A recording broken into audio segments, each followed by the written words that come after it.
Quiero dar la bienvenida a los que puedan estar observando este video en algún momento a través de un dispositivo.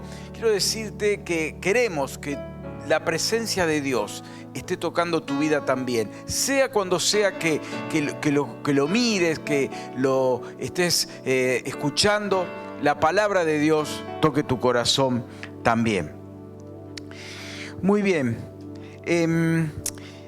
Hace un ratito miraba al nene de Maca y Mati. ¿Cómo se llama el nene? Juan Manuel. Un igualito a Mati, ¿no? Ahora uno lo veía a Mati chiquito y decía igualito a Sami, muy parecido. Y uno dice, está bien, tienen igual el apellido, claramente, es obvio eso, pero cómo los rasgos físicos, a veces por ahí no es tanto un rasgo físico, un color de ojos, pero es una manera de hablar, es una manera de expresarse. A veces es la forma en que camina, la forma, el timbre de voz. Y uno dice, es igual al padre, o es igual a la madre, o al abuelo, o a la abuela. Dice, ¿por qué los padres tienen ojos negros y tienen ojos celestes? Ah, porque la abuela tenía ojos celestes. Ah, por eso. Cómo la herencia las vemos a través de las generaciones, ¿no?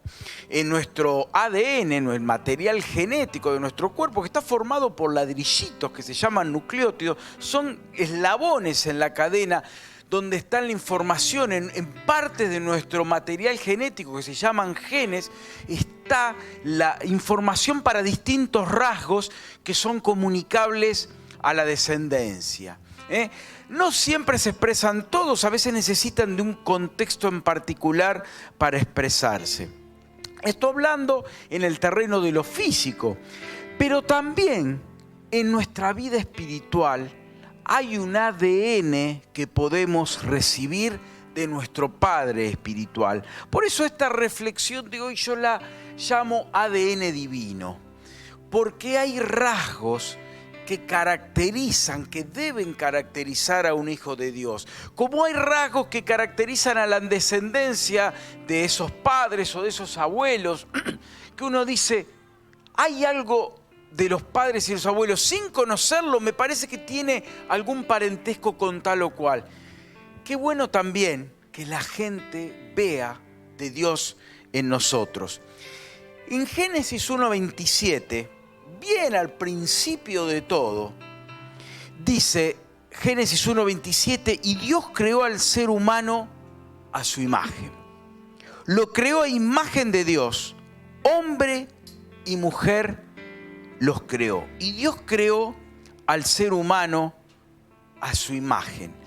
O sea, en nosotros hay algo de ese ADN de Dios, de esa imagen. Claro, si por ejemplo, un hijo muy parecido a su papá, ese papá tiene la cara bien libre y despejada, si ese hijo se deja una barba enorme y se deja la cabellera bien larga y usa anteojos, bueno, uno no va a ver, pero la imagen está, lo que pasa es que está oculta tras una determinada indumentaria, pero sigue ahí presente. Hay cosas que hacen que no se pueda ver el parecido. Y hay veces en nuestra vida que hay cosas que hacen, situaciones que hacen que no se vea lo que hay de Dios en nosotros. Segunda Pedro 1:4 dice también, así Dios, Segunda Pedro 1:4, así Dios nos ha entregado sus preciosas y magníficas promesas para que ustedes, luego de escapar de la corrupción que hay en el mundo debido a los malos deseos, lleguen a ser parte en la naturaleza divina. La otra versión dice participantes de la naturaleza divina. O sea que como cristianos, a través del Espíritu Santo, hay presencia de la naturaleza de Dios en nosotros. Pero en esa persona, con ese carácter, con esa manera de ser, no. Sí, hay una presencia de Dios, hay un rasgo de Dios en él. Está la naturaleza divina en esa persona. Y en cada uno de los que hemos puesto nuestra fe en Cristo Jesús, que hemos recibido el Espíritu Santo y nos hace participantes de esa naturaleza. Por eso, como participantes del ADN divino, Dios pone de su esencia en nosotros. Hay algo de la genética espiritual divina en nosotros. Y yo quiero compartir con ustedes 4 rasgos, podrían ser más, pero 4 rasgos que considero relevantes, importantes, que si tenemos la presencia, que por tener la naturaleza de Dios en nosotros, deben manifestarse. Como decía, a veces hay situaciones, hablando desde el terreno de lo biológico, que hacen que determinados genes no se expresen. Y en otros sí. El entorno hay algo en el entorno que lo impide o que lo promueve. De la misma manera, en nuestro entorno de vida, en el mundo espiritual, hay situaciones que hacen que lo que debería expresarse de Dios no se esté expresando en nosotros. Por eso yo quiero definirme a 4 rasgos distintivos de aquel que tiene el ADN divino, que deben manifestarse y que no se están manifestando. Tenemos que ver por qué lo está impidiendo, qué es lo que está haciendo que lo que debería ser un rasgo de un cristiano no se esté expresando. Y el primero de ellos es un estilo de vida de reino. Dice que hemos sido trasladados, dice en Colosenses, del reino de las tinieblas al reino de la luz, al reino de su amado Hijo. Pertenecemos a ese reino, con nuevas leyes. Jesús, ahí en el Sermón del Monte, dejó sentadas las bases de las leyes del reino. Lo que él esperaba que un seguidor de él reprodujera y viviera. El estilo de vida del reino. Quiero que me acompañen a leer, ahí lo va a proyectar Juan Manuel, Efesios 5, 1 y 2. Dice Efesios 5, 1 y 2. Por tanto, imiten a Dios como hijos muy amados y lleven una vida de amor, así como Cristo nos amó y se entregó por nosotros como ofrenda y sacrificio fragante para Dios. Imiten a Dios como hijos muy amados. Te voy a usar un poquito de ejemplo, no te enojes. Enzo chiquito, había unos zapatos míos que los quería usar y se los ponía. Y por ahí se ponía un buzo, algo mío. ¿Por qué? Y yo lo hacía con mi papá. Yo me ponía ropa de él, tenía una reposera. Él dormía la siesta porque decía que tenía reflujo, que no podía acostarse horizontal.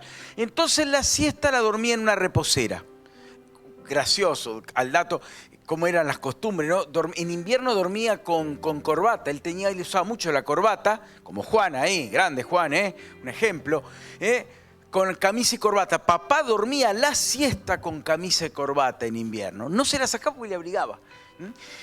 Y dormía ahí. Y entonces yo a veces lo que hacía cuando él no estaba era que él dejaba armada la reposera, me ponía un pañuelo a veces que usaba él y ropa de él y un escarbadiente, porque él usaba el escarbadiente después de comer, y me acostaba así. Él se mataba de risa porque veía que yo lo estaba copiando, lo estaba imitando. Y hay una tendencia natural de lo bueno y también de lo otro a que los hijos imitar de sus padres. Y acá dice, imiten a Dios como hijos muy amados. ¿Cómo imito a Dios? Si yo a Dios no lo veo, acá está. Los discípulos le dijeron a Jesús, muéstranos al Padre. Y él dijo, ¿qué? ¿No me han visto a mí? Y bueno, Dios, esa era la figura, él era el vocero y el ejecutor de la obra del Padre, Jesús. Y esta es la palabra escrita que revela rasgos de Dios, no todo lo de Dios, todo lo que Él quiso comunicarnos de su persona. Para imitar a Dios hay que obedecer la palabra y empezamos a imitar los rasgos de carácter de Dios. Así como un hijo quiere imitar la ropa, la modalidad, la manera de hablar del padre o una niña de su madre, bueno, de la misma manera imitar al Padre. Imiten a Dios como hijos muy amados. Y otro versículo tanto o más claro todavía, Hechos 4:13. En Hechos 4:13, ahí lo proyecta Juan, los gobernantes, al ver la osadía con que hablaban Pedro y Juan, estamos en las etapas tempranas de la vida de la iglesia, al ver la osadía con la que hablaban Pedro y Juan y al darse cuenta de que eran gente sin estudio ni preparación, pescadores, quedaron asombrados y, para resaltar, reconocieron que habían estado con Jesús. Ellos no tenían una pechera y un buzo que decía I love Jesus. No tenían el corazoncito y no tenían eso. Tampoco estaban repartiendo volantes de somos seguidores de Jesús. Somos los muchachos de Jesús. No se identificaban, tampoco tenían fotos de multitudes de atrás, no tenían nada. No tenían ningún tipo de tecnología que dijeran que eran seguidores de Jesús. Pero la gente que eran opositores no eran admiradores de ellos, eran gente que venía a cuestionar su fe.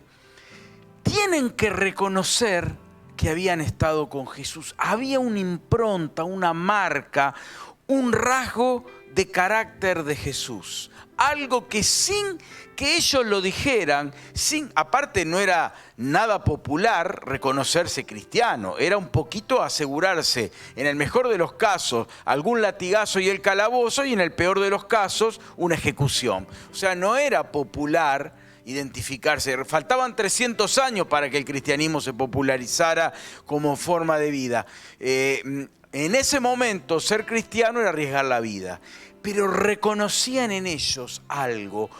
Como uno dice, che, tenés la voz de tu papá, tenés los ojos. Bueno, algo había en ellos que los revelaba como cristianos.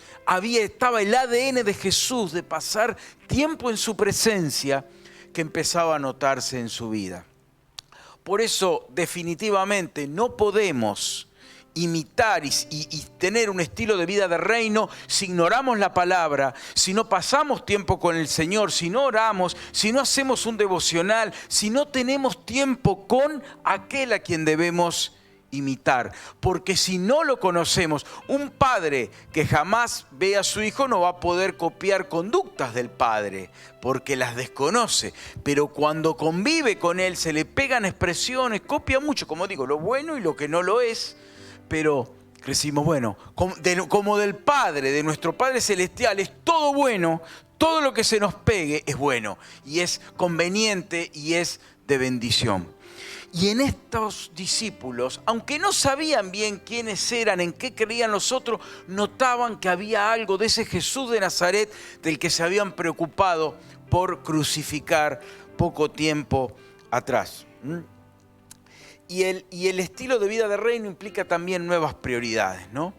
Implica vida de integridad, de honestidad, veracidad, confiabilidad, compasión. ¿Cuántos rasgos que vimos en Jesús? Su vida era íntegra, Él era honesto en todo, no había engaño. Él era veraz, siempre iba con la verdad. Él era confiable, aunque los demás le traicionaran, aunque Judas lo traicionó. Judas sin duda siguió confiando en Jesús, porque él sabía que aún traicionándole, Jesús iba a seguir siendo el mismo.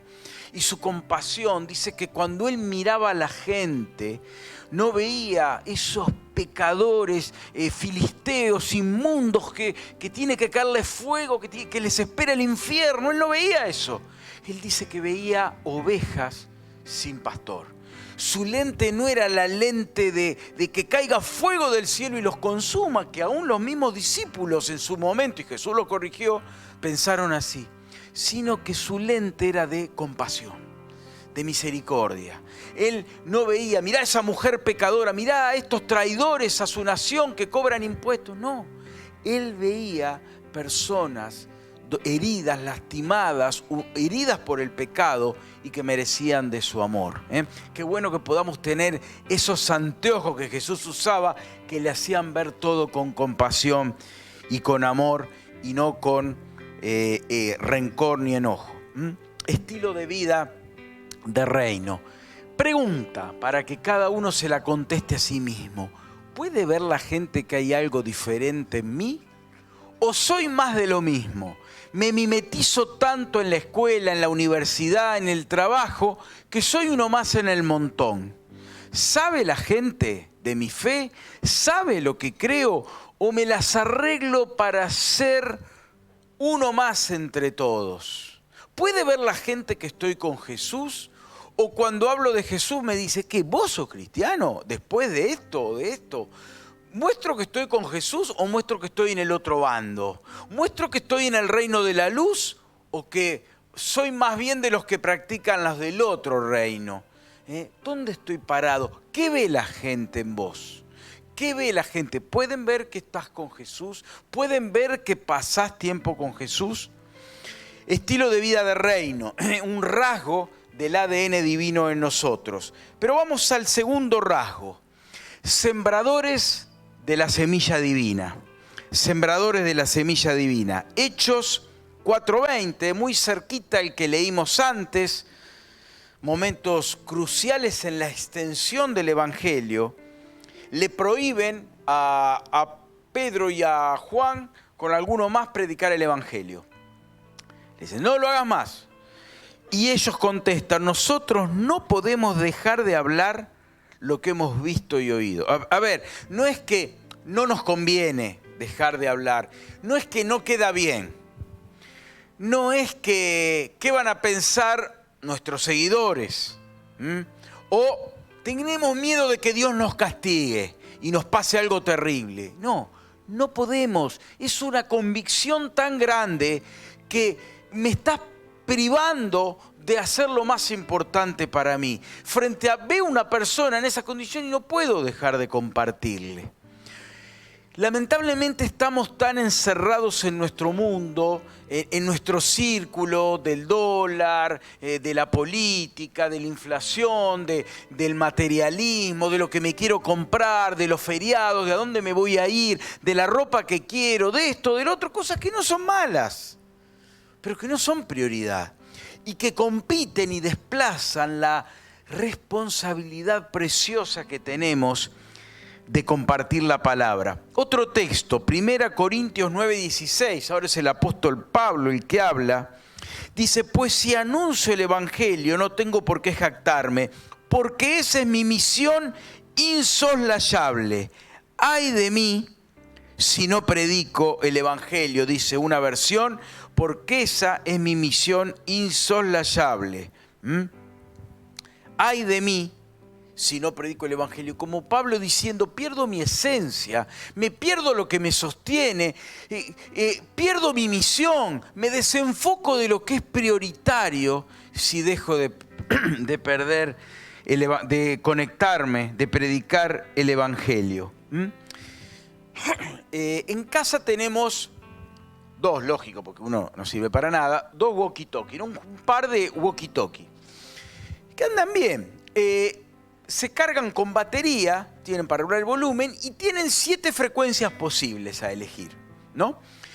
Si uno le carga la batería, le pone fuerte el volumen, pero uno está en frecuencia 2, por ejemplo, y el otro en la 7, pueden estar a los gritos, enojándose, teniendo palabras de recordación al vendedor porque te vendió algo que no funciona, que no anda, que es trucho, que no. Y si uno fuera al vendedor a reclamar que le vendió un producto que lo estafó porque el producto está dañado, lo primero que le va a preguntar es, ¿están sintonizados los dos en la misma frecuencia? Y ahí viene tu gran vergüenza, es decir, ¿qué? ¿Tienen que estar en la misma? Los numeritos no son nomás para... No, tienen que estar en la misma. ¿No? La misma frecuencia, parece algo obvio y elemental. Cuando querés escuchar una radio, a vos te dicen, no sé, nunca puedo escuchar tu radio. ¿Y sintonizaste la frecuencia? No la conozco. No sé, yo prendo y nunca estás. Bueno, pero buscá mi frecuencia. Parece obvio, pero a veces Dios nos está hablando en una frecuencia. La gente nos está dando mensajes en una frecuencia, pero yo estoy en otra. ¿No te pasa a veces en la escuela que un compañero te dice, no, este fin de semana no estudié nada, estaba re bajón porque mis viejos se están por separar, y bueno, pero la semana que viene voy a estudiar? Y si vos estabas contestando un WhatsApp o estabas navegando en las redes, te lo dijo, pero estabas en otra frecuencia, vos estabas contestando o subiendo historias y no viste que te dijo que los padres están por separar, que está mal, que está... Y ahí tenés una preciosa oportunidad para compartir. O hablando con otra persona, ¿sí? Un compañero de trabajo, y te dice, no, porque a mi esposa le diagnosticaron una enfermedad muy grave, estamos mal, y bueno, pero no importa, el otro te devuelvo, vos cubrime y yo te devuelvo, y ahí se fue el tema. Y si vos estabas atendiendo otra cosa, mirando el partido que estaba ahí, te perdiste la información, porque estabas en otra frecuencia, que te dijo que su esposa está grave y ahí tenés que estar presente con una oración. Che, ¿querés que te visite? Che, vení, vamos a tomar algo y me contás mejor. Yo quiero compartirte algo que para mí fue útil cuando pasé una situación similar. Y tantas situaciones, pero tenemos que estar en la misma frecuencia. Dios te está llevando ahí y nos está mostrando cosas y nos está revelando, y esa persona te tira mensajes. Pero cuántas veces porque estamos en otra, o a veces porque no queremos escucharla. ¿Se acuerdan la parábola del buen samaritano? Uno iba tan en otra, era otra frecuencia, que como que vieron el bulto por ahí, pero no es mi tema. Yo no estoy para esto. Yo tengo que abrir el salón, tengo que colocar el audio, tengo que esto, no puedo. Y nos llegan permanentemente mensajes subliminales, porque no es que alguien nos dice, che, estoy mal, necesito que me prediques el evangelio. Eso no pasa. Pero son pequeños pedidos de auxilio. A veces los mensajes que dejan tus compañeros o amigos en las redes están revelando algo, están mostrando algo. Y es importante que estemos al tanto de eso. A veces en los estados muestra el gato, el perro, un porrón de cerveza, una hamburguesa, y de golpe muestra una horca, una foto de una horca, de una soga para ahorcarse. Y después sigue mostrando y vos decís, ¿qué tiene que ver? ¿Qué quiere? ¿Qué está mostrando? ¿Una pavada, una broma? ¿O está revelando un sentir, un pensamiento? Si estamos en frecuencia, vamos a poder verlo. Bueno, estos hombres decían, yo no puedo dejar de hacer lo que el Señor nos llama a hacer. Qué importante que estemos atentos, qué importante que estemos en frecuencia, que miremos cuando vamos, que escuchemos. A veces la persona que está a nuestro lado en el colectivo, por ahí ves que tiene lágrimas, y vos decís, no es mi tema, pero con respeto uno puede pensar, perdón, ¿hay algo que pueda hacer para ayudarte? Veo que no estás bien. Si nos baja la persiana y dice, no te metas, es mi vida, es mi problema, listo, está bien, respetuosamente. Pero ¿y si nos da lugar? ¿Y si nos cuenta lo que le pasa? ¿Y si nosotros le contamos lo que vivimos y lo que tenemos en Cristo? Son estar conectados, sembradores de la semilla divina. Fue la gran característica de los cristianos del primer siglo y más. Vemos cómo el compartir la palabra no era que hay que hacerlo, porque esta semana dijeron que le tengo que predicar a uno, y a ver, ¿a quién le digo? Y bueno, y no lo hago, le digo que no pude. No es una obligación, no es que el Señor está con el látigo para darnos por la espalda si no predicamos. Tiene que ser una necesidad en nosotros, que surge de ver cómo están los demás sin Cristo y sin esperanza. Entonces, un estilo de vida de reino es fundamental, porque si tenemos un estilo de vida que no tiene nada que ver con lo que Dios nos dice, cuando quieras sembrar la semilla, lo primero que te van a decir, ¿y de vos de qué cambio me hablas? ¿De qué cambio? Si vos nunca lo haces tampoco, ¿de qué me estás hablando? Si ser cristiano es ser como vos sos, discúlpame, pero no estoy interesado. Tiene que haber primero un estilo de vida. Avanzamos un poquito más, que en realidad este es consecuencia de los anteriores. Agentes de transformación. Agentes de transformación. Hechos 17:6. Esto transcurre en Tesalónica. Pero los judíos, el viaje misionero, uno de los viajes misioneros de Pablo, los judíos llenos de envidia, reclutaron a unos maleantes callejeros, con los que armaron una turba, o sea, un grupo de ataque, vendría a ser tipo, no sé, una barra brava, y empezaron a alborotar la ciudad. Asaltaron la casa de Jasón en busca de Pablo y Silas, con el fin de procesarlos públicamente. Pero como no los encontraron, arrastraron a Jasón y algunos otros hermanos ante las autoridades de la ciudad gritando, y quiero que prestes atención a esta frase: estos que han trastornado el mundo entero han venido también acá. Estos que han trastornado el mundo entero han venido también acá. Trastornar es invertir el orden natural de algo. Es como ponerlo patas para arriba, darlo vuelta. Trastornar el orden natural, cambiar, modificar, invertir el orden natural de algo. Puede ser para mal. Puedo trastornar la paz de una ciudad trayendo violencia, puedo trastornar el descanso de alguien haciendo ruido, puedo trastornar buenas costumbres trayendo malas. Eso es destructivo. Pero lo que ellos hacen es absolutamente diferente. Trastornan el sistema de inmoralidad, el sistema mundo en el que estamos inmersos. Y esto es ir contra lo vigente. Hace muchos años atrás, más de lo que yo quisiera, éramos de nadar en el río. Vio que hoy nadie se mete en el Paraná, pero en aquel momento uno aprendía a nadar en el Paraná. No había piletas como ahora, nadie tiene una piscina en su casa tan fácil, y se aprendía en el río. Y uno de los grandes desafíos que tenías cuando ya nadabas más o menos bien era, nosotros íbamos al Círculo Oficiales de Mar, el COM, porque ahí mi padre era personal de la Armada, entonces bueno, teníamos ahí una posibilidad de tener un acceso muy económico y demás. Lo cierto es que íbamos ahí y nos bajábamos del muelle y el secreto era nadar hasta el club que estaba arriba al otro, que era que sigue estando, el Náutico Arsenal. Y uno miraba y veía lo que la gente estaba haciendo. Serían unos 30, 40 metros. Pero claro, cuando empezabas a nadar, había que salir después del muelle y ahí ya era profundo. Por ahí había 2 o 3 metros de profundidad. Con la corriente en contra, esos 30 o 40 metros parecían cientos de kilómetros. No llegábamos más. Y si por esas cosas te picaba la espalda y te rascabas un segundo, bajabas 5 metros. Y otra vez. Nadar contra la corriente es desgastante, pero claro, la satisfacción era cuando llegabas y te plantabas y decías, pude. Después lo contaba, ¿hasta allá te fuiste? Sí, me fui hasta ahí. Y la vida cristiana es una contracorriente.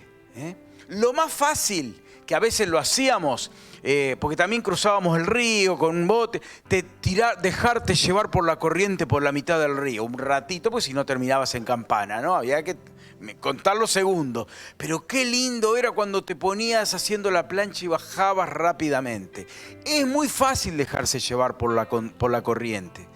Lo difícil es ir contra ella. Bueno, la fe cristiana hoy día es una contracorriente. Y por contracorriente no me refiero a que vengo el domingo o que hago seminarios, voy a congresos. No me refiero a eso, porque eso es fácil. Lo difícil es cuando tenés que mostrar un estilo de vida, como decíamos al principio, de reino. Y tenés que ir contra el sistema vigente, contra el sistema mundo. Y hay un versículo que yo lo nombro como que a veces nos lo interpretan mal. Yo le quiero dar el contexto de nuevo correcto. Santiago 4:4 dice, oh gente adúltera en el sentido que deforman, que distorsionan los valores. ¿No saben que la amistad con el mundo es enemistad con Dios? Si alguien quiere ser amigo del mundo, se vuelve enemigo de Dios. Y a veces a uno le daban la interpretación de que todos tus amigos tenías que ser cristianos. Si tenías amigos no cristianos, estabas haciendo amistad con el mundo. Bueno, nada más sacado de la realidad que esa interpretación hereje, porque eso es. Porque nos deforma el sentido. Acá no se está refiriendo a no tener amigos no cristianos. Todo lo contrario, hacé todos los amigos que puedas, trazá todos los puentes que puedas con aquellos que no comparten tu fe. No es con las personas, es con las conductas, es con lo que este sistema de corrupción dirigido por Satanás, el príncipe de este mundo, nos muestra. Violencia, delincuencia, inmoralidad, corrupción, adulterio, fornicación, envidias, todo lo que vemos tristemente a nuestro alrededor, ese es el sistema mundo. Contra ese sistema tenemos que ser enemigos. Y cuando transmitir los valores cristianos es nadar contra la corriente, porque la corriente te arrastra. Y lo más fácil que es dejarse llevar. Te dejas llevar, cero gasto de energía. Lo difícil es mantenerse.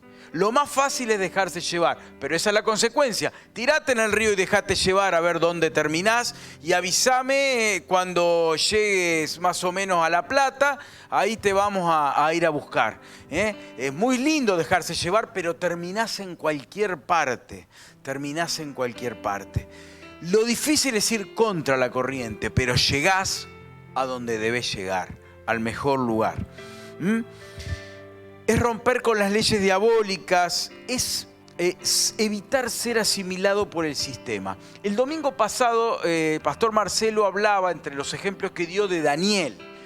A Daniel le quisieron robar su identidad cambiándole el nombre, robarle su fe haciéndole adorar a los dioses de aquel entonces, robarle sus convicciones de fe, hacerle contaminarse, robarle su santidad, y él no se dio terreno a ninguno de ellas.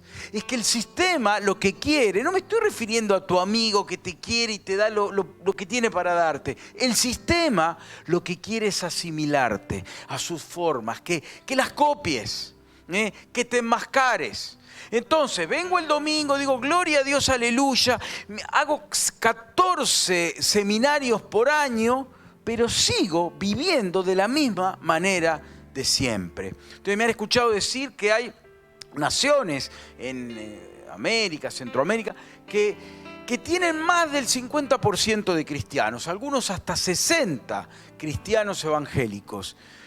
Pero sigue la misma tasa de divorcio, de delincuencia, de inseguridad. Entonces, ¿qué cristianos son?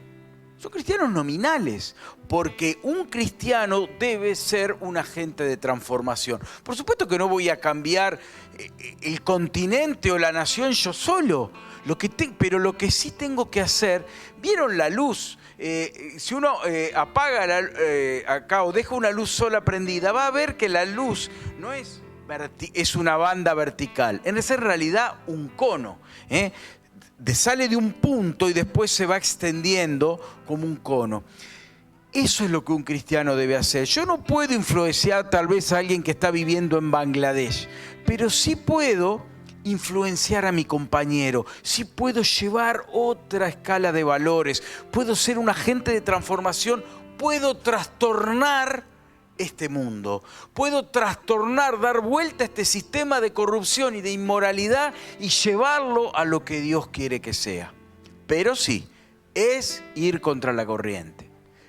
No es lo fácil, es lo difícil. Jesús habló de la puerta ancha y la puerta estrecha, ¿se acuerdan? Del camino ancho y el camino angosto. Uno es el más fácil de transitar, pero lleva a la perdición. El otro es el más incómodo, el más hostil de caminar, pero es el que te lleva a la bendición. ¿Qué querés? ¿Un camino fácil y una tragedia de destino? ¿O un camino complicado pero la bendición para siempre al llegar? Bueno, esto es lo que el Señor nos ofrece. Un camino no fácil, pero la bendición eterna. Por eso yo te animo, si no tomaste una decisión por Jesús, que la tomes en Él. No me estoy refiriendo a que tengas buena asistencia acá, a que tengas una linda Biblia bajo el brazo, o a que cumplas puntualmente los horarios, sino a permitir que el Señor te cambie por dentro, aceptar a Jesús como tu Salvador, renunciar a lo que este sistema te ofrece, aceptarlo Él como el Salvador y el Señor de tu vida y empezar a caminar tomado de su mano. Agentes de transformación. Daniel se diferenció del sistema. No permitió que lo absorbiera, no permitió que lo asimilara. ¿Te estás diferenciando del sistema una vez más, como preguntábamos antes? ¿O estoy como yo a veces digo, ¿no? El 007 evangélico. Nadie sabe que sos un agente encubierto, cristiano encubierto. Nadie sabe que lo sos, nadie lo nota, no nota ningún rasgo. Es una fe estática, es una fe nominal que no se traduce en estilo de vida, y contra eso lo tenemos al apóstol Santiago, la carta de Santiago, que nos da esa teología por la cabeza, que nos dice: la fe sin obras es muerta. No sirve para nada. Hermosa teología que no se traduce en estilo de vida. Por eso está muy bueno que estudies la palabra. Es más, debes estudiar la palabra. Para eso está el estudio de los martes que tenemos y las capacitaciones que damos acá. Pero si eso no se traduce en estilo de vida, genera cristianos cabezones. Segunda Corintios 8:1 creo que es, que dice: el conocimiento envanece, pero el amor edifica. Si llenas tu cabeza de conocimiento, te vas a hacer un cristiano cada vez más soberbio y orgulloso. Pero no hay cambios de vida. Una y otra vez volvés a lo mismo, porque es a las formas. El gloria a Dios, aleluya, pero que no se traduce en estilo de vida. Se te tiene que notar. Si no se te nota, no sos agente de transformación y no entendiste que ser cristiano es contracorriente. Nadar del com al náutico arsenal, que te cueste, y que donde dejás de nadar te vas para atrás. Sí, cansa, agota, pero es lo que vale la pena. Dejarse llevar, terminás en cualquier lado, entre los juncos, metido en una montaña de camalotes, si te dejas llevar. Tenés que invertir energía. Ir contra la corriente es con consumo de energía, pero vale la pena. ¿No saben que la amistad con el mundo es enemistad contra Dios? Estos que han trastornado el mundo entero han venido también acá. Decían, estos que están cambiando la manera de pensar de la gente, que llevan a este Jesús por todos lados, que cambiaron su manera de vivir, que nadie entiende, pero son tremendamente diferentes y que contagian a todos con esa manera ese estilo de vida tan raro, están acá también. Qué bueno sería que dijeran de cada uno de nosotros, de mí, para empezar por mí, qué bien que me dijera uno, aunque sea que diga que yo trastorné su manera de vivir, de vicios, de inmoralidad, de corrupción, de idolatría, y le trastorné ese estilo de vida con lo que le dije y le mostré de mi vida. Ojalá haya por lo menos uno que lo haya notado. Dijimos entonces, vivir la vida de reino, estilo de vida de reino, dijimos que comparte la semilla divina, y ser agente de transformación son los 3 rasgos que mencionamos del ADN divino en nosotros. Y te comparto el último. Medios de consolación y restauración. Medios de consolación y restauración. 2 Corintios 1, 3 y 4, el apóstol Pablo nos habla ahí, dice: bendito sea, 2 Corintios 1, 3 y 4, el Dios y Padre de nuestro Señor Jesucristo, Padre misericordioso y Dios de toda consolación. Es un rasgo de carácter de Dios, quien nos consuela en todas nuestras tribulaciones o sufrimientos. ¿Para qué? Estés mejor y puedas ver la tele sin tristeza, para que disfrutes la vida cristiana y digas, qué lindo que es ser cristiano. No, ¿para qué? Con el mismo consuelo que de Dios hemos recibido, también nosotros podamos consolar a todos los que sufren. ¿Dice esto en tu Biblia o está borrado? ¿Está? Bueno, tiene que estar. Si no, comprate una Biblia que no sea... que no esté adulterada. Con el mismo consuelo que de Dios hemos recibido, también nosotros podamos consolar a todos los que sufren. A nadie le gusta pasar pruebas, a nadie le gusta sufrir, a nadie. Absolutamente va contra nuestro propio instinto. No queremos sufrir. Pero si te tocó, sin que lo hayas elegido, con enfermedades, con pérdidas, con decepciones, con sufrimientos, con tantas cosas que lastimaron tu vida, con eso podés hacer básicamente 2 cosas. Estar toda la vida preguntándole a Dios, ¿por qué a mí? ¿Por qué me hiciste esto? ¿Por qué? ¿Por qué? O cambiar la pregunta y decirle, ¿para qué, Señor? ¿Qué querés que yo haga? ¿Cómo puedo canalizar esta experiencia que me traumó tanto, pero que ahora sanaste, para que yo pueda consolar a otros? El Señor no nos consuela para que seamos cristianos hiper felices y que todo sea tan lindo, sino que más allá de que eso es una consecuencia, nos consuela para consolar a otros. Cuanto más dolores y tristezas pases y el Señor las sane, más fuerte estás y mejor equipado para ayudar a otros. Por eso dice que primero yo tengo que ser consolado con el consuelo que Dios me da a mí, yo puedo invertirlo en otro. Por eso, si te tocó vivir cosas feas y duras, podés maldecir toda la vida o podés tomar una actitud proactiva y decir, Señor, ¿cómo puedo ser yo con esta experiencia un instrumento para consolar a otros? Quizás el otro que no pasó por eso, aunque puede leerle la Biblia y demás, no va a tener la misma empatía que vos, que lo tuviste que vivir, sufrir y llorar. Y hoy, restaurado, consolado por el Señor, podés ir a hacer lo mismo con quien no tiene lo que vos tenés. En Gálatas 6:1 dice, hermanos, si alguien es sorprendido en pecado, ustedes que son espirituales deben restaurarlo con una actitud humilde. No deben enterrarlo. Dice enterrarlo con una pala grande, dice ahí. No dice eso, ¿no? Dicen deben restaurarlo con una actitud humilde. Y esa debe ser. A veces nos brota el juicio muy fácilmente. Mirá, ahí lo tenés. Y enseguida viene el juicio, ¿no? Y es muy humano, muy nuestro el juicio. Inmediatamente querer decir, bueno, se acabó con él. Pero acá el Señor que dice, ustedes deben restaurarlo. Somos medios, debemos ser medios de consolación y de restauración. El consuelo, la restauración de los que sufren deben ser credenciales de los cristianos que expresan el ADN divino.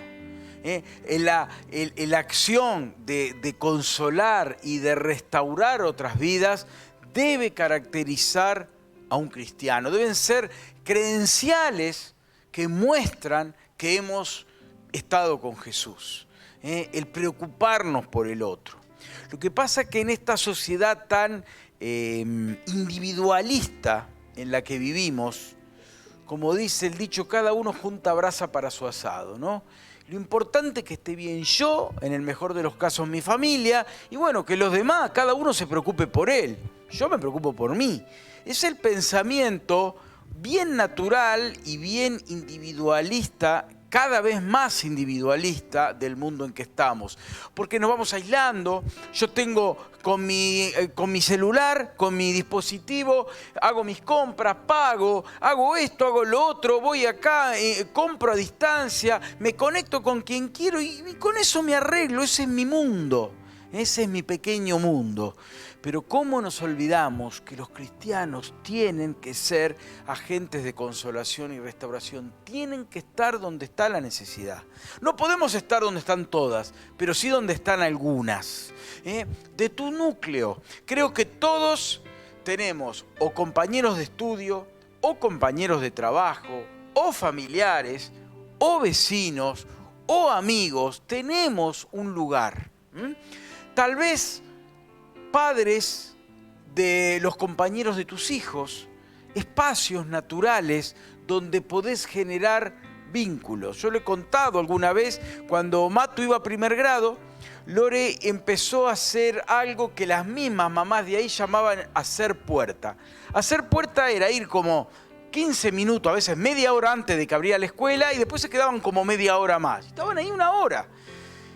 Claro, uno lo ve como un desperdicio lamentable de tiempo, pero Lore, yendo alguna vez, vio que se hacían vínculos y uno podía hacerse conocer. Y empezó a hacer puerta, mira, contra su propia naturaleza de aprovechar bien el tiempo, empezó a hacer puertas. Se fue haciendo amigo de las madres y las empezó a invitar. Y tuvo un grupo durante todo un año con algunas mamás que venían y les compartía el evangelio. Aprovechó que eran mamás que venían por sus hijos, muchas de ellas no trabajaban, tenían tiempo, y usar algo como es que tenían en común de hijos en la misma escuela, en la misma aula, y aprovechar ese vínculo. ¿Cuántas de esos vínculos tenemos? Qué importante, y así nos vamos enterando de las necesidades, de los problemas y de cómo podemos bendecir a otros. Quiero terminar leyéndote en Efesios 4:13. Dice, de este modo, Efesios 4:13, todos llegaremos a la unidad de la fe y del conocimiento del Hijo de Dios, a una humanidad perfecta que se conforme a la plena estatura de Cristo. En la otra versión dice, a la medida de la estatura de la plenitud de Cristo. Es como que esa es la expresión de todo el ADN divino. No llegamos en esta vida porque estamos en debilidad y estamos en perfección, pero le apuntamos a ese momento, cuando Cristo venga a buscarnos, que seamos plenamente transformados, y allí sí nuestra vida se ajustará a pleno. Pero la tarea empieza acá, La tarea empieza acá, el ir cada día expresando más de la genética del Padre y menos de la humana.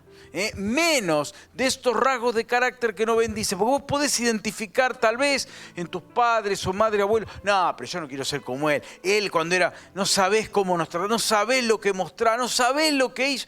Bueno, todos podremos seguramente, yo siempre digo que si le pedimos, si le damos una hoja a alguien y escribí todos los defectos de tus padres, ¡puh!, te faltan las hojas, necesitas un cuaderno, la virtud a lo sumo, un rengloncito, 2 tal vez, y entre paréntesis, porque no es muy seguro, es a confirmar, es a confirmar. Claro, todo es así. Pero bueno, seguramente vemos en nuestros padres, en nuestros líderes, en nuestros responsables, defectos. Pero qué bueno que esa es una parte. La otra parte viene que cuando seas padre también los van a ver tus hijos y van a también a necesitar muchas hojas para tus defectos y muy poco para tus virtudes, y es así. Pero lo importante es que empieces vos y yo a desarrollar genética del cielo, la genética divina. Empecemos a empezar a desarrollar el estilo de vida del reino. Empecemos a compartir, a sembrar la semilla divina. Empecemos a ser agentes de transformación que subvertimos, que trastornamos el mundo entero, lo damos vuelta a los valores anticristianos y les ponemos los valores de Jesús, las leyes del reino de la luz. Esos les vamos a compartir. Aunque quizás no quieran aceptar a Cristo inmediatamente, el hecho de que empiecen a vivir esos valores, ya le estamos acercando el reino a sus vidas. Y medios de consolación y restauración en una sociedad cada vez más triste, donde aumenta drásticamente la tasa de consumo de ansiolíticos y de antidepresivos en adultos, en adolescentes y en niños. También las consumen por indicación médica, no porque se quieren dar, no, empastillar, porque están así y vemos a cada rato y acá tenemos un ministerio en Zárate Tu Esperanza que lidia con personas con pensamientos o con intentos suicidas. Todo el tiempo se necesita de cristianos que estén siendo agentes de transformación, que cambien ese espíritu de muerte que Satanás pone en ellos por el Espíritu Santo que es de vida y de vida eterna.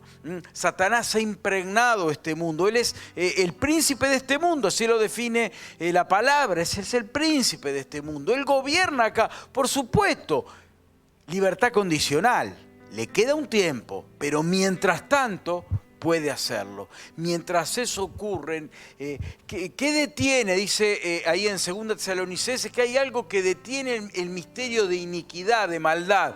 Al principio, ¿y quién lo detiene? Y es la iglesia y el Espíritu Santo que está en ella. Cuando la iglesia sea llevada, toda esa maldad se desatará de una manera terrible en la tierra. Por eso la iglesia, los cristianos, son o deberíamos ser agentes de transformación. Que se note, que llevemos luz, más allá de que quieran o no escuchar. Es como le dice Ezequiel cuando le tiene que hablar al pueblo de Israel. Algunos te van a escuchar. Otros no te van a escuchar. La mayoría le dice, no te van a escuchar, pero algunos te van a escuchar. Hacelo por eso, hacelo. Y se lo dice 2, 3, 4 veces Ezequiel. No te van a escuchar, no te van a escuchar. Vos andá, capaz que alguno escuche. Muchos no, algunos sí. Hacelo. Bueno, acá es lo mismo. No me escuchan, seguí con otro. No me escucha, seguí con otro. Y que a tus palabras tengan el insustituible respaldo de tus hechos. Por eso empezamos con estilo de vida. Antes de predicar la semilla, estilo de vida. Predico con mis palabras y con mis acciones. Alguien decía, predica a Cristo en todo tiempo y si hace falta, también habla. Como queriendo decir, el principal evangelismo es estilos de vida transformados por Cristo. A una humanidad perfecta que se conforme a la plena estatura de Cristo. Vamos hacia eso. Hermano querido, frente a esto yo te hago la pregunta, ¿estás viviendo un estilo de vida de reino? ¿Estás encuadrado en los principios de la palabra o solo en aquellos con los que estás de acuerdo? ¿Estás sembrando la palabra? No, yo eso lo dejo para los evangelistas, o para el pastor, o para mi líder. Ellos tienen que predicar el evangelio, yo no tengo que predicar. Entonces, ¿qué quiso decir Jesús cuando dijo, vayan por todo el mundo y prediquen? Y lo dicen reiteradas partes de la Biblia. Pablo lo insta a Timoteo, que prediques la palabra, para todos, es para todos. Que habrá algunos que tengan un don y lo hagan con una pasión y una entrega, claramente. Pero todos somos llamados indistintamente a sembrar la semilla divina. Estás siendo un agente de transformación, estás haciendo que la gente se corrija de su maldad, se arrepienta de su camino, entienda que tiene que ser, darle lugar a un cambio en su vida que Dios haga.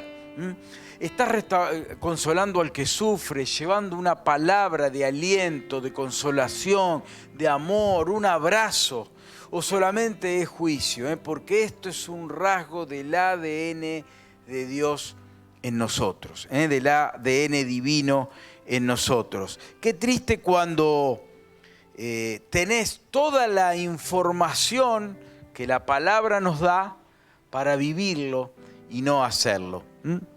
Quiero que cierres un minutito tus ojos. Le voy a pedir después al equipo de alabanza que se acerque para terminar con una alabanza. Pues yo te pido que cierres un minutito tus ojos para no distraernos, no miremos el celular, no atendamos llamadas. Vamos a orar un minutito al Señor. Y permití que el Espíritu te esté escaneando, te esté haciendo ver qué áreas de tu vida están fuera, no están expresando los genes del ADN divino. ¿Qué áreas necesitan atención? ¿Qué áreas necesitan cirugía divina para que puedas vivir el estilo de vida que Dios está esperando? Que la gente pueda ver que somos cristianos sin que tengamos que tener la camiseta que dice que lo somos. Que lo puedan ver en nuestros hechos, que lo puedan ver en nuestras palabras. En que perseveramos. En Juan 17, creo que es, no lo leí estadísticamente, pero creo que es el capítulo que más veces dice la palabra perseverar. Perdón, no Juan 17, Juan 14, que dice más veces perseverar, perseverar, perseverar. Dios necesita y busca cristianos de largo aliento. No que sean tanto velocistas, sino corredores de resistencia. No que de golpe se enganchen 2 o 3 meses y vamos para adelante, gloria, gloria, gloria, vamos, vamos, vamos, ¡boom! Se pinchó. No, necesita cristianos de largo aliento, que puedan nadar contracorriente y no cansarse. Eso es lo que Dios espera de vos y de mí. Vamos a cerrar nuestros ojos. Papá, en el nombre de Jesús, venimos en esta hora delante tuyo. Señor, gracias porque has puesto de tu imagen en nosotros. Señor, gracias porque tenemos la naturaleza divina, tenemos tu espíritu. Señor, pero no queremos contristarlo, no queremos arrinconarlo. Queremos, Señor, que se desarrolle la plenitud del espíritu en nosotros. Que llenes por completo nuestro ser con la presencia de tu espíritu. Señor, que no quede rincón que tu espíritu no sature de nuestra vida, porque queremos desarrollar, expresar los rasgos del ADN divino en nuestro diario andar. Señor, que la gente vea y diga, no sé qué tiene, pero tiene algo diferente. Señor, trata con nosotros. Señor, con nuestra soberbia, con nuestro orgullo, contra nuestra rebeldía, con nuestra autosuficiencia, Señor, para entender que te necesitamos y que debemos de poner actitudes, poner en práctica tu palabra, vivir en oración, pasar tiempo delante tuyo, para que desarrolles tu genética divina en nosotros, para que podamos cada vez más pertenecernos al Maestro, ser sus discípulos, imitar rasgos de carácter, poder imitar a Jesús y comunicar el modelo a los que vienen tras nosotros. Señor, queremos ser discípulos de Jesús. Queremos que la impronta de Él esté en nosotros. Que esas huellas de Jesús en nosotros sean visibles a todos. Aún con nuestras limitaciones, aún con nuestras debilidades, aún con la tendencia a pecar que seguimos llevando sobre nuestros hombros, pero aún así puedan ver la presencia de Cristo en nosotros. Señor, ayúdanos a dejar atrás, a renunciar a todo aquello que es un obstáculo, que hace que ensucia la imagen de Cristo en nosotros. Señor, y que podamos reflejar la luz divina en el espejo de nuestra vida para que los demás puedan ver a Cristo en nosotros. Señor, puedan ver que hemos estado con Jesús. Señor, que aquello que es de las tinieblas y no de tu reino sea erradicado de nuestra vida. Señor, queremos darte lugar. Ayúdanos a poner el esfuerzo, la voluntad y la sumisión a que tu Espíritu se enseñoree de nuestra mente, de nuestra voluntad, y que todo nuestro ser, espiritual, mi cuerpo, sea guardado irreprensible hasta tu venida. Señor, ayúdanos. Señor, ayúdanos. Queremos vivir de una manera que te honre. Señor, no nos dejes de caer. No nos dejes volver atrás. No nos dejes dejar de avanzar contra la corriente de este mundo. Que podamos cada día ir más y más llevando a Cristo y mostrando a Cristo en nuestros hechos. Señor, sabemos que estás buscando cristianos que no solo usen la palabra, sino que expresen a Cristo. Queremos expresar los genes cristianos en nuestra vida. Queremos expresar tu ADN, tus principios, tus valores, tu ética. Señor, queremos llevarla a un mundo que está cegado, a un mundo que está adorando al príncipe de este mundo, que está adorando a las tinieblas. Nosotros queremos llevarlos a que adoren al único Dios verdadero, al Rey de Reyes y al Señor de Señores. Señor, te alabamos en esta hora, te bendecimos. Pido, Señor, para que cada uno de los aquí presentes te puedan conocer y vivir. Señor, te alabamos y te exaltamos en el nombre de Jesús. Quiero saludar a los que han estado viendo este video, que el Señor también use esta reflexión para que tu vida cambie. Que Dios te bendiga.